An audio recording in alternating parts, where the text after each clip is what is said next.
যেই কোনো গুনাহ থেকে বেঁচে থাকার জন্য আপ্রাণ চেষ্টা করা, আর বিশেষ করে যে সমস্ত অপরাধের শাস্তি হিসাবে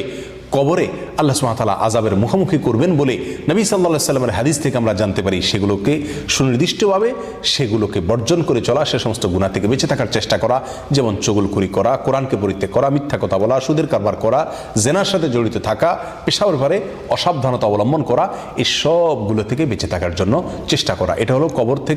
কবরের আযাব থেকে মুক্তি লাভের অন্যতম এবং প্রথম উপায়।